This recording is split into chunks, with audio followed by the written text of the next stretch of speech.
Bom dia, meu terceirão querido! Tudo bem com vocês? Espero que todos estejam muito bem, meus amores, né? Com muita saúde e prontos para mais uma aula de literatura nessa semana, né? Ontem nós falamos um pouquinho, né?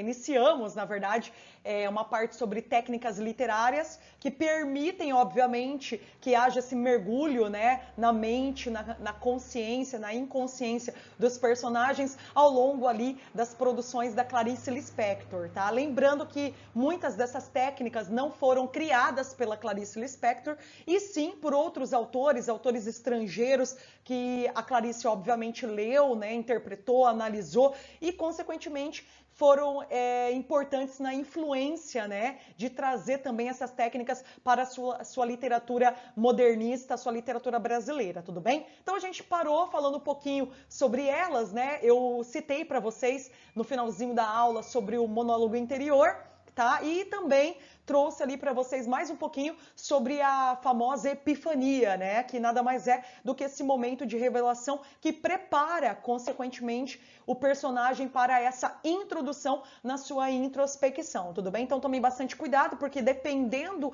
da obra, né, do conto, a autora, né, tem a opção em trabalhar uma técnica em detrimento da outra, tá? Essas técnicas, muitas vezes, elas não aparecem ao mesmo tempo em uma determinada obra, beleza? Isso também existe por conta dessa escolha da autora, né, durante a sua construção literária, tá? Então, só para a gente relembrar algumas coisinhas sobre essa técnica, certo? Que logo, logo eu já mostro para vocês através da análise dos contos da obra Legião Estrangeira, que eu já vou começar ainda nessa aula, né, na sequência dessa aula, com vocês pelo menos com o primeiro conto, que foi que é, na verdade, o Desastres de Sofia, certo? Daí vocês vão perceber que dependendo ali da produção, né, a autora tem essa escolha, né, de usar uma técnica em relação à outra. Lembrando que a epifania, que também é uma das técnicas, né, ela sempre aparece. Se tratando de Clarice Lispector, a epifania sempre é uma marca, né, uma técnica literária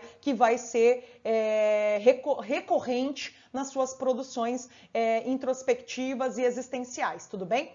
Já o monólogo interior e também o fluxo de consciência, que eu trago aqui nesse primeiro slide para iniciar nossa aula, são técnicas que, dependendo da obra, aparecem, né, mas nunca aparecem ao mesmo tempo. Tudo bem, gente? Se ela escolhe trabalhar o monólogo interior, consequentemente, o fluxo de consciência vai ser deixado um pouquinho de lado, tudo bem? Só para a gente relembrar também, quando eu falo de monólogo interior, tem a ver, né, com esse universo íntimo e mental, psicológico da personagem, que nós conseguimos perceber uma certa relação lógica, né, entre esses processos mentais. Então, nada mais é do que o pensamento da personagem sendo apresentado para o leitor de maneira escrita, e que quando você tem contato, né, faz ali a leitura e análise desse processo mental, você vai perceber que existe uma concatenação entre entre os pensamentos da personagem. Então, o monólogo interior, diferente, obviamente, do fluxo de consciência que eu já vou explicar, ele tem uma linha mais linear de organização do pensamento dessa personagem, tudo bem? Então, ele trabalha de uma forma mais lógica, né? Trazendo essa organização para o pensamento, para a consciência da personagem. Eu disse também para vocês que o monólogo interior ele pode ser feito de duas formas, né? Uma forma direta ou de uma forma indireta. Se ele for direta, significa que é o próprio personagem que vai não só reproduzir esse pensamento de modo organizado para o leitor, mas ele também vai falar. Tudo bem? Falar assim, mentalmente, né, gente? Ele não fala de forma literal, tá? Se a gente imaginar aquele conto de forma literal, imagine que esse pensamento não vai ser reproduzido em fala pelo personagem. Sim, vai acontecer somente pelo processo da mente, tudo bem?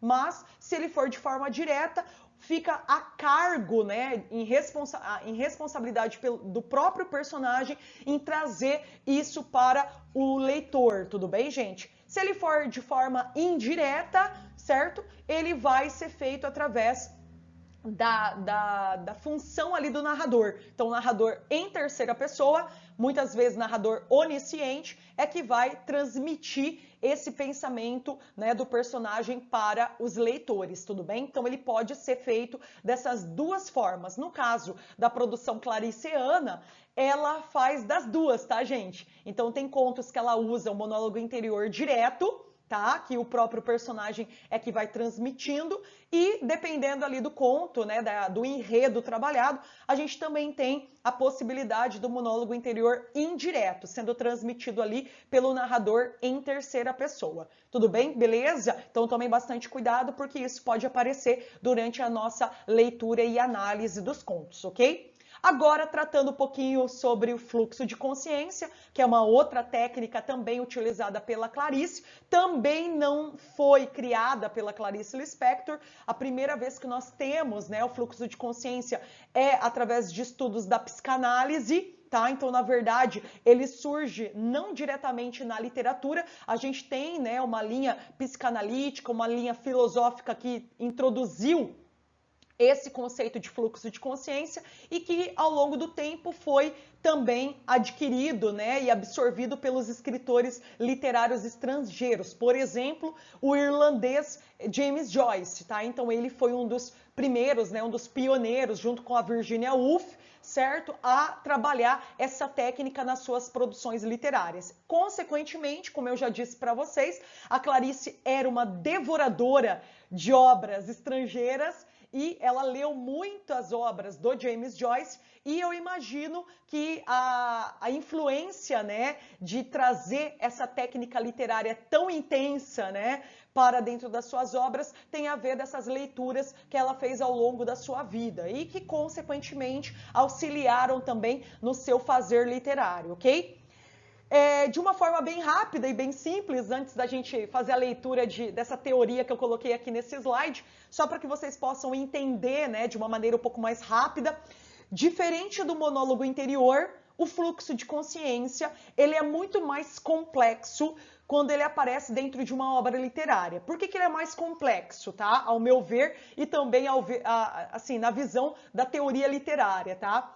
Porque ele vai trabalhar com a parte inconsciente do processo mental. Então, enquanto o monólogo interior tem uma certa lógica na organização do pensamento, o fluxo de consciência vai trabalhar em oposição a essa lógica, tá? Então, aqui, muitas vezes, ele é um pouco complexo também para a leitura e análise de nós leitores. Por quê? Porque ele não vai seguir uma ordem ou uma lógica de organização desse pensamento, visto que ele trabalha, né, o universo inconsciente ou subconsciente do personagem, tudo bem? Através também desse aprofundamento psicológico, psíquico, que vai ser refletido dentro da obra, tudo bem? Então, é muito comum, né? O que mais acontece, na verdade, é quando o leitor se depara com o fluxo de consciência e, consequentemente, se perde na leitura, tá? Então, vocês que estão lendo ali os contos da coletânea Legião Estrangeira, se em alguns momentos vocês se perderam ali durante o relato, consequentemente, pode ser, né, não estou afirmando porque eu não sei onde vocês estão aí na leitura, mas pode ser que vocês estão se deparando com passagens em fluxo de consciência, tudo bem? E é muito interessante. Quando o fluxo de consciência ele aparece dentro do enredo, né, dentro dos acontecimentos ali da obra, você vê claramente a falta, né, ou a ausência de regras gramaticais na elaboração linguística. Tá? Porque como o universo da inconsciência está sendo projetado ali dentro da obra, consequentemente, essa inconsciência ela não precisa ter uma delimitação de normas gramaticais. Então, é muito comum você não ter letras maiúsculas, pontuação, interrogação, né?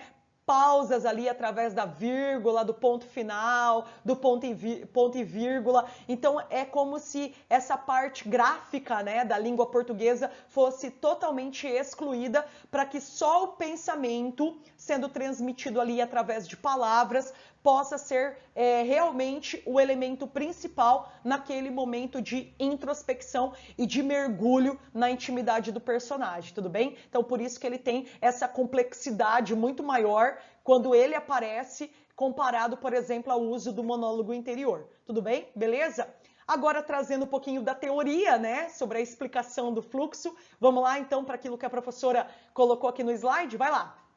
Fluxo de consciência ocorre quando o narrador ou a personagem começam a ter divagações, tá? Esses devaneios, né? Que muitas vezes não tem lógica de raciocínio, tá? Não segue uma linha linear, né? De raciocínio, consequentemente de pensamento, tudo bem? Vai para esse lado bem de sonho, de utopia, tudo bem? E reparem que aqui o fluxo de consciência ele também pode ocorrer de forma direta ou de forma indireta. Se for pelo narrador, ele vai ser indireto, né? O narrador que vai tentando transmitir isso para o leitor. Se for de forma direta, obviamente é o personagem, muitas vezes o personagem principal, né, o protagonista, que vai tentar repassar isso para você, tudo bem? Beleza? Então começam a ter divagações, devaneios sobre questões plurais, né? Questões que muitas vezes não têm uma correlação entre si.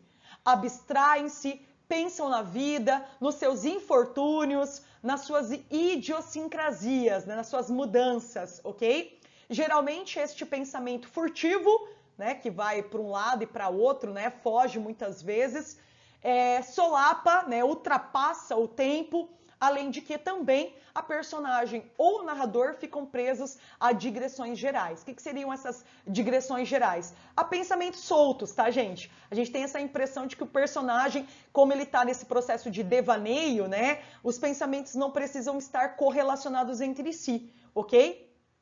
Ou seja, filosofam sobre a vida, mas com ligações que fazem certo sentido ao enredo. Então a gente tem essa impressão que são passagens soltas ali, pensamentos soltos, mas que na verdade eles estão ligados a todo o contexto que o personagem já viveu até então, tudo bem?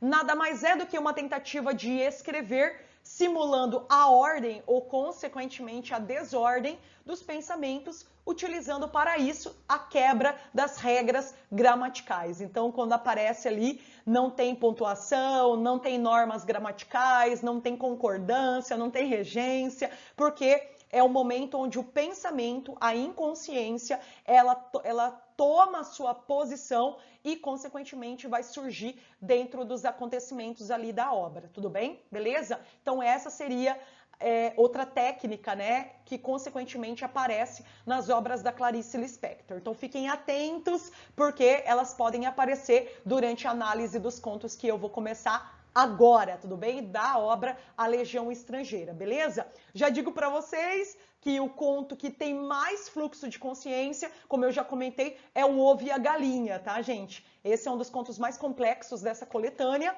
tá? E, consequentemente, ele é complexo porque ele foi feito praticamente 80% em fluxo de consciência, tudo bem? Então, tomem bastante cuidado no momento que vocês forem ler, tá? Provavelmente vocês vão ter que ler mais de uma vez algumas passagens ali do conto, tudo bem? Certo?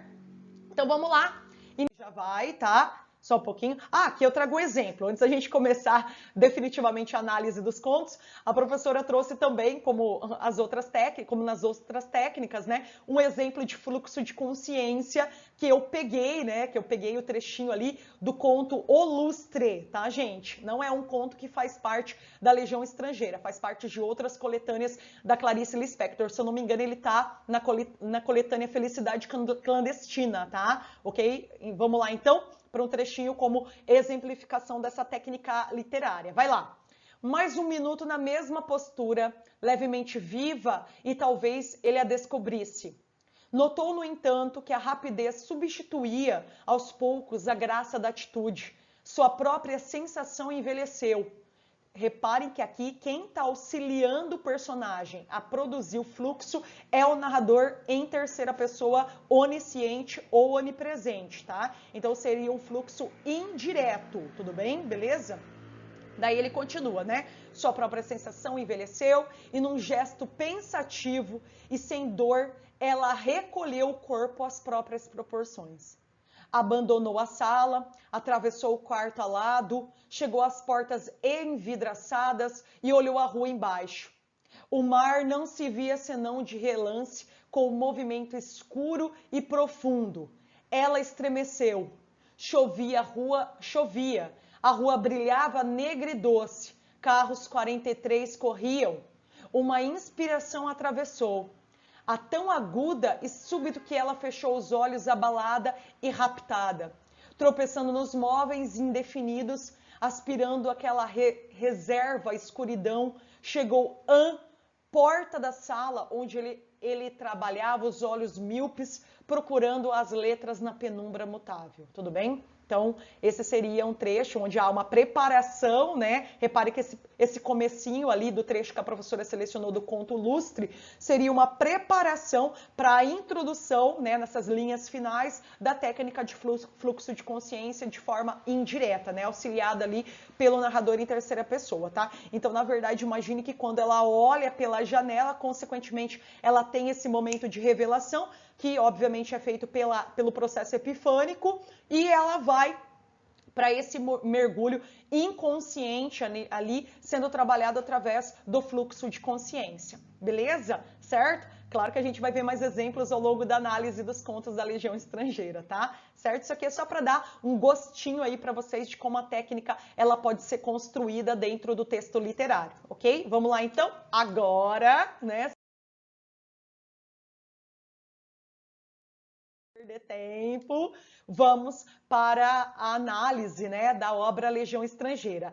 Essa capa, gente, é a capa da primeira edição, tá? Publicada em 1946. Tudo bem? Então eu tive esse cuidado em trazer, eu adoro essa capa, eu acho ela linda, tem gente que acha horrível, tá? Mas eu acho ela super linda e essa é a capa para que vocês possam visualizar, né, da primeira edição que, obviamente, ganhou a sua publicação, né, durante ali a terceira fase do modernismo, a data é 1946, tudo bem? É uma coletânea, como eu já comentei, aqui eu trago algumas características gerais, tá? Para depois a gente começar definitivamente o primeiro conto, Os Desastres de Sofia, tá? Então, para que a gente possa ter essa visão geral sobre a obra, né, eu faço uma rápida apresentação para vocês, tudo bem? Então, uma obra publicada em 1946, ela reúne, né, um total de 13 contos. Interessante eu falar aqui para vocês, tá? Quem puder, anote isso aí no caderno como uma observação. Esses 13 contos, na verdade, eles também vão aparecer em uma outra coletânea, né, de contos da Clarice, que é a coletânea Felicidade Clandestina, tá? Certo? Então tomem bastante cuidado, porque dependendo do conto, ele foi publicado 2 vezes em 2 obras diferentes, né? No Legião Estrangeira, que nós vamos trabalhar, e consequentemente uma outra coletânea também, se eu não me engano, de 13 contos, que foi Felicidade Clandestina, tá? Então, quando eu chegar nos contos que foram publicados nessas 2 obras, pode deixar que a professora cita para vocês, porque vai que aparece, né, como uma pegadinha ali para a prova da UEM, então fiquem atentos, tá? E é interessante porque esses contos, né, a maioria desses contos foram escritos por ela durante o começo da sua carreira literária, não como escritora, tá? Mas assim, como escritora reconhecida, tudo bem? Mas como escritora lá na sua infância, lá na sua adolescência. O primeiro conto, né, nós temos ali alguns contos que ela escreveu quando eu tinha ainda 14 anos, tá, gente?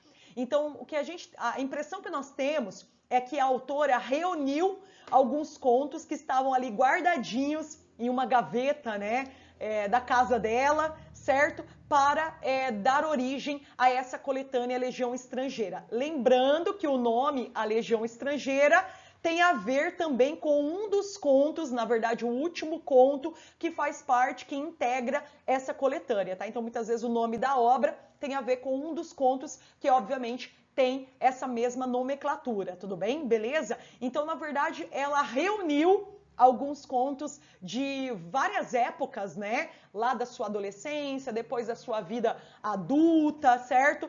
Para compor essa coletânea publicada em 1946, tudo bem? Por isso que muitas vezes a gente tem contos repetidos, publicados em 2 coletâneas diferentes, ok? Beleza? E uma curiosidade, tá? É engraçado porque esses contos que ela trouxe, né, para a publicação dessa obra são contos que realmente marcaram a escritora, porque a Clarice Lispector ela não tinha o costume de guardar os seus escritos. Isso é uma coisa muito incomum.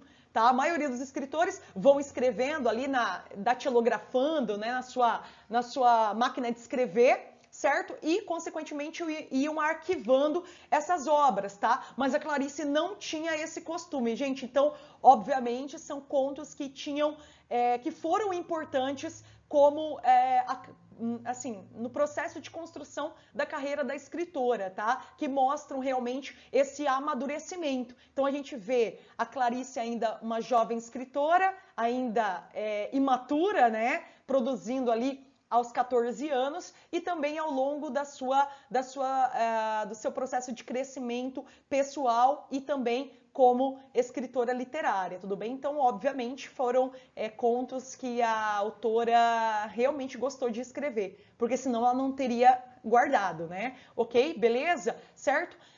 As temáticas são variadas, trabalham também esse caráter de universalismo, né? A gente pode afirmar que as obras da Clarice, ao mesmo tempo que fazem esse mergulho na introspecção e também na existência dos seus personagens, né? Trabalhando essa alta densidade psicológica, também trabalham esses temas cotidianos, esses temas universais, né? E que sempre vão, né, caminhando para esse lado mais subjetivo, né, mais íntimo do personagem. Então, as temáticas, dependendo do conto, elas ganham essas possibilidades de variedades, né, ao longo ali das suas construções literárias. Então, vocês encontram ali, né, como eu coloco aqui no segundo item, temas como a solidão, a perversidade humana, tudo bem? O egoísmo, a relação entre o homem e, consequentemente, os animais, né? Que, como eu disse na última aula, representam símbolos, né? Desse lado não humano, né? Que os animais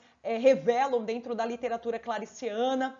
A oposição entre o eu e o outro, né? Essa correlação onde o indivíduo tenta se encontrar a partir das relações que ele tem, né, com outros indivíduos que fazem parte da sua realidade social, entre outros temas que levam o leitor a enxergar, a mergulhar no interior das personagens, dos seus pensamentos, dos seus sentimentos mais profundos, enfim, da sua introspecção e da sua psicologia, tudo bem?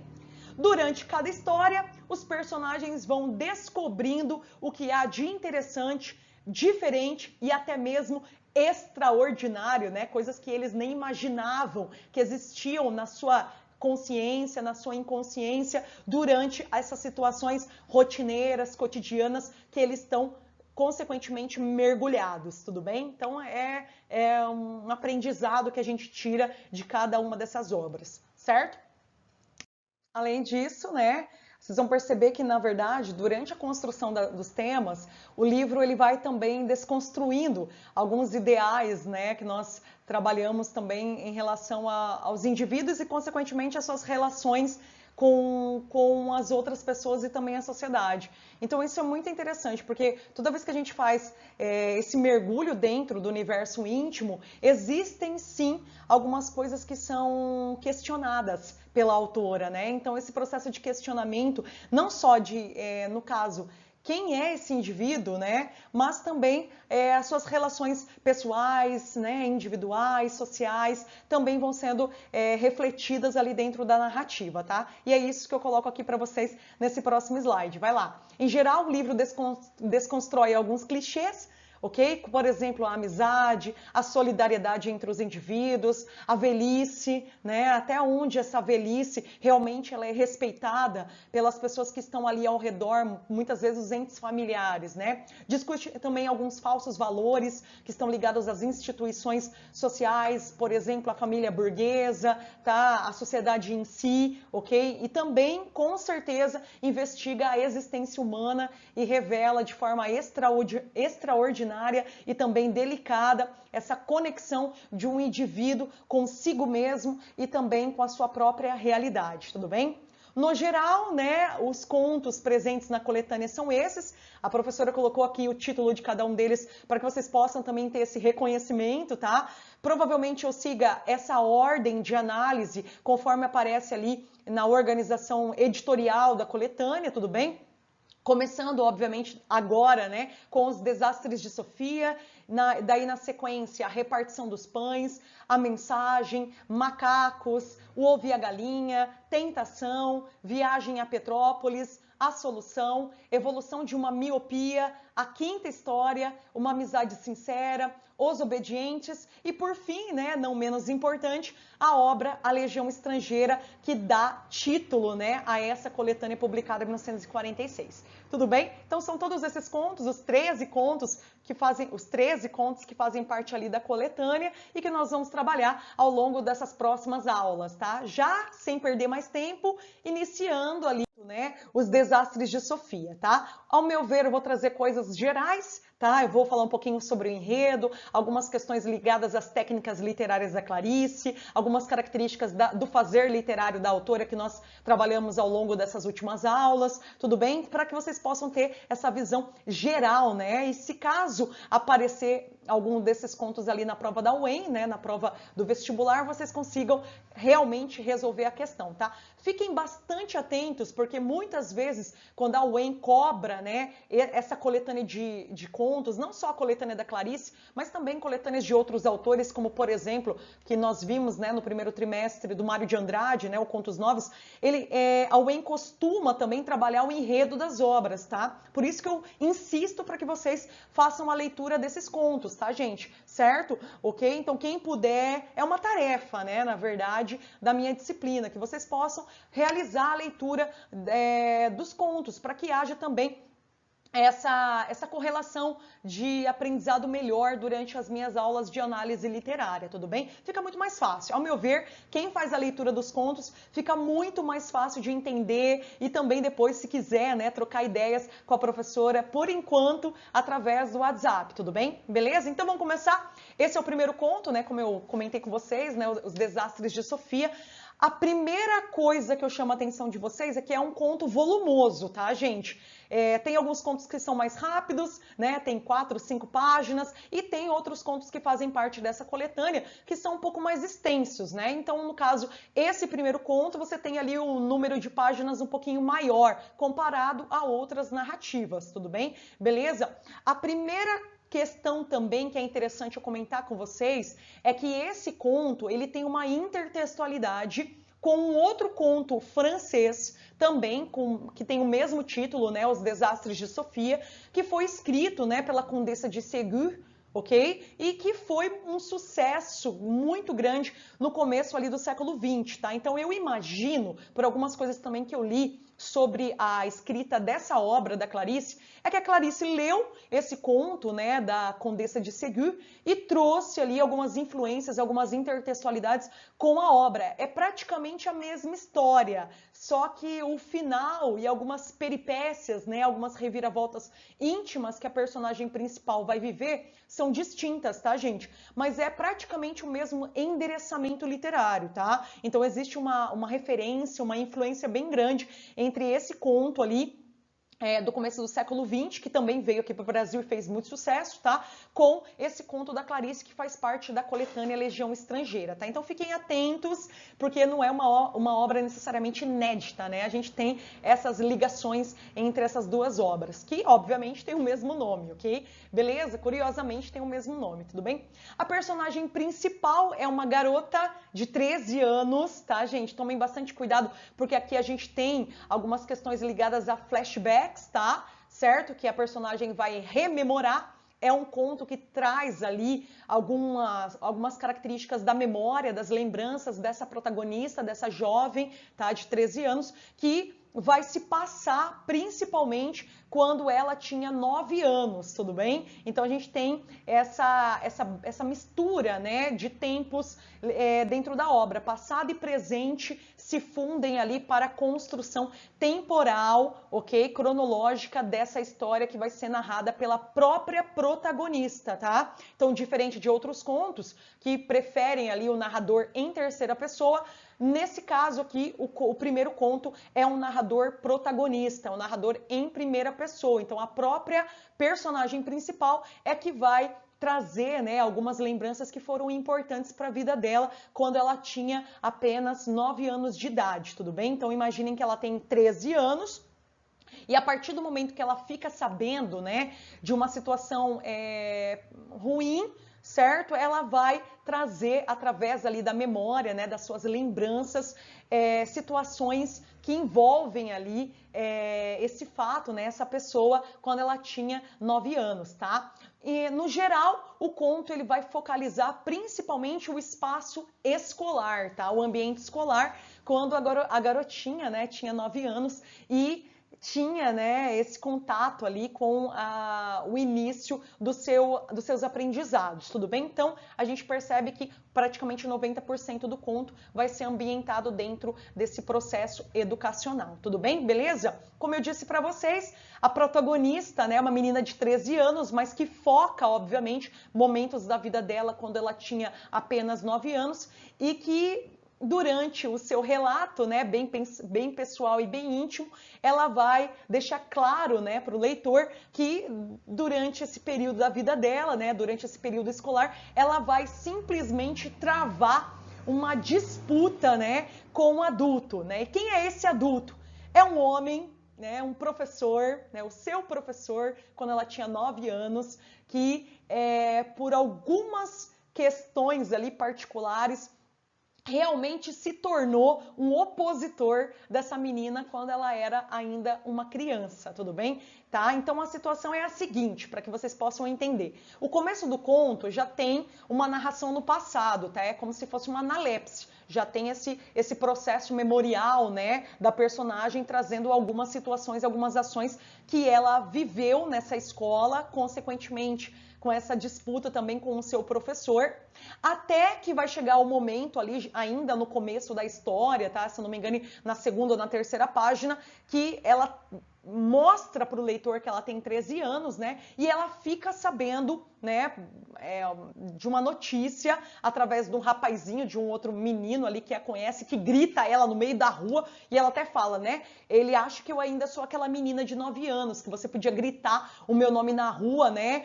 Fazer o maior balbúrdia e eu atender. Agora eu sou uma moça, onde já se viu ficar gritando meu nome na rua, né? E o menino grita e comunica a protagonista, né, de que o professor, né, o professor dela, quando ela tinha 9 anos, acabou falecendo naquela madrugada, tá? E a partir do falecimento, né, da morte desse personagem, né, dessa pessoa que, querendo ou não, marcou de uma forma positiva a vida dessa menina, né, e que também auxiliou nessa transformação que ela sofreu ao longo desses 4 anos, certo?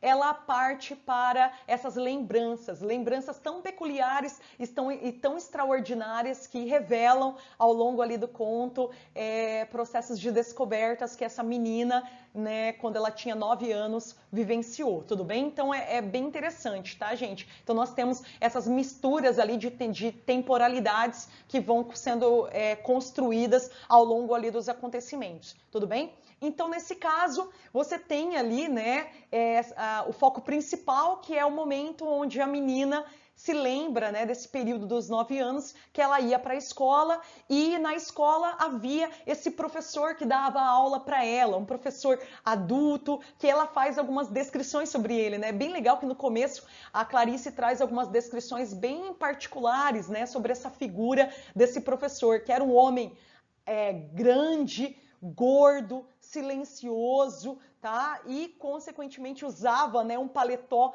menor do que o seu corpo poderia vestir. E que era um homem aparentemente impaciente, mas que não tinha muito ímpeto, né, de mostrar para os alunos a sua impaciência, tudo bem? Então a gente tem no começo ali dessa estrutura narrativa essa visão descritivista, né, e geral sobre quem era essa menina aos 9 anos e, consequentemente, essa figura que a perturbava, tá? Certo? Ao longo do enredo, a criança, né, se mostra como um esboço, né, como uma figura de criança imperfeita. Ela mesma diz, né, que ela era uma criança levada, que ela, a partir do momento que ela percebe que o professor se sente impaciente, né, em relação a algumas situações que ela tem dentro da sala de aula, ela toma isso como uma forma de provocação, né? Então ela gosta, conforme ela vai mostrando ali algumas ações que são erradas, né, durante as aulas, e o professor de forma insistente chama a atenção dela, isso cada vez vai se tornando cada vez mais cativante para a menina, e também uma forma dela incomodar, né? Incomodar não só os amiguinhos da sala, mas incomodar principalmente essa figura do professor, tá? Então ela mesmo, né, revela para o leitor nesse primeiro momento do conto que ela era uma criança imperfeita, né? Uma criança levada, que gostava de implicar com os amigos, implicar com o professor, e que isso trazia de uma forma ou outra prazer para ela, tá, gente? A partir do momento que ela percebe que o professor se sente incomodado com a presença dela e com as ações que ela vai tomando dentro da sala de aula, isso vai tornando cada vez mais, né, assim, a felicidade vai se tornando felicidade para a personagem ao longo da narrativa, né? E que ao mesmo tempo revela, né, uma criança rebelde que triunfa, né, sobre o adulto falho e incompetente, que ela tenta muitas vezes corrigir, né? Que tenta muitas vezes corrigi-la e ensinar alguns comportamentos e alguns ensinamentos positivos. Tudo bem? Certo? A relação da menina, né, Clarice, né, que aparece ali na obra, com o professor é muito intensa. Ela faz muitas situações simplesmente para espizinhá-lo, tá? Ela quer ver o comportamento dele diante dessas atitudes erradas que ela toma. Então, por exemplo, ele tá dando aula, ele vira as costas, ela levanta, ela vai lá e mexe com o amiguinho, né? Mexe, fica conversando durante as explicações. Então, ela faz isso de propósito, tá, gente? Para ver as reações e a impaciência do professor, que obviamente chama a atenção dela de diversas formas ao longo ali do processo das aulas, tá? E começa com e o interessante, né, que isso vai sendo registrado pela narradora, pela protagonista, até chegar ao momento de que nós temos ali, né, uma situação bem interessante que vai acontecer em uma das aulas, tá? Que, querendo ou não, é o processo epifânico que vai permitir essa introdução da personagem no universo interior e, consequentemente, na compreensão, né, num futuro próximo, quando ela tem os seus 13 anos, né? Então, como eu disse para vocês, a relação da menina Clarice com o professor é muito intensa, né? Começa com um desafio da sua parte, que gera um aborrecimento da parte dele, né? As provocações da criança vão aumentando ao longo ali do universo escolar, das situações das aulas, e a irritação do homem vai ficando cada vez mais forte, que chega um momento que ele não a suporta, tá, gente? E é interessante que esse jogo, né, de provocação entre a menina, a criança, e também a impaciência do professor gera também dentro da narrativa um tipo de sedução erótica, mas é claro que não tem nenhum envolvimento sexual, tá? Nem por parte da criança e nem, consequentemente, por parte do adulto, tá?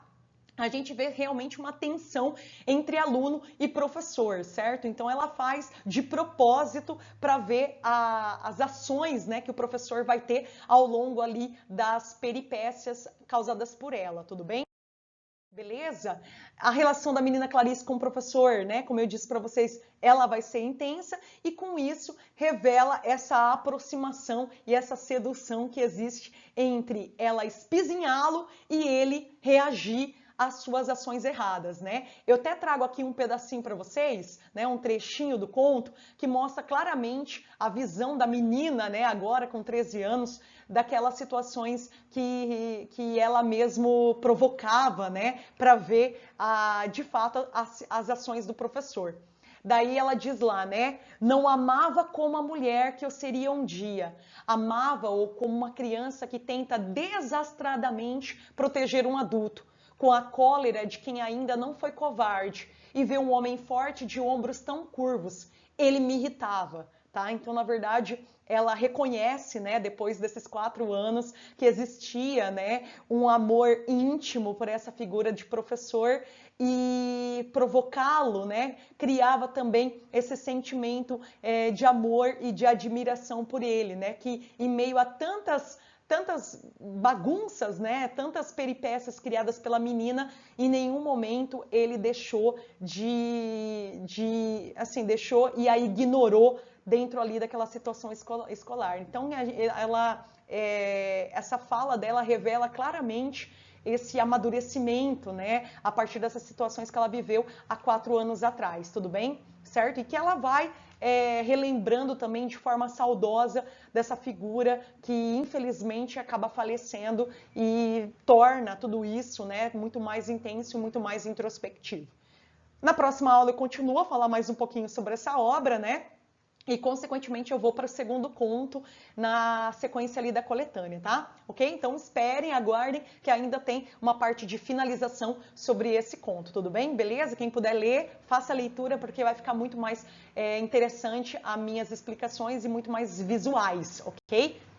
Um beijo, até a próxima semana, né, nas aulas de literatura e, claro, na sexta-feira com a aula de arte. Até mais, beijo!